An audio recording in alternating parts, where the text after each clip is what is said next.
台东县的培湖虎以早产量真侪，搁外销到美洲地区，也毋过即几档毋那量减少真侪。今年渔业署搁公告讲，限制渔民袂当掠无到50公分的培湖虎，违法上济是罚15万，所以渔民是真怨叹。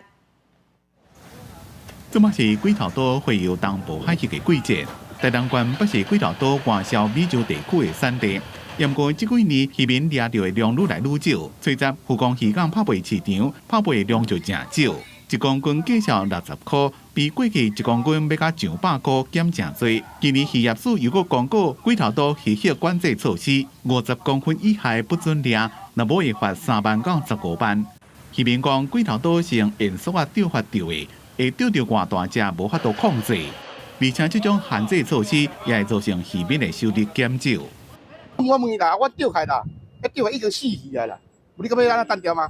你单钓嘛是死鱼。阮就甲放好落去，若已经死鱼啊，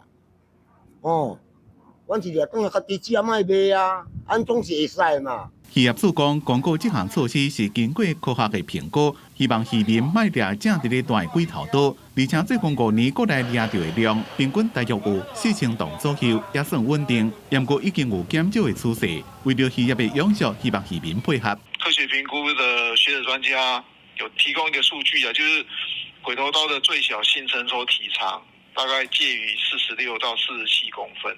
好，那我们为了资源保育的需要，那我们希望我们渔民不要采捕过小的鬼头刀啦，因为过小鬼头刀渔价也不好哈。渔业署讲，这项管制措施怎么也搁伫咧公告的阶段，按算今年9月才会实施。记者综合报道。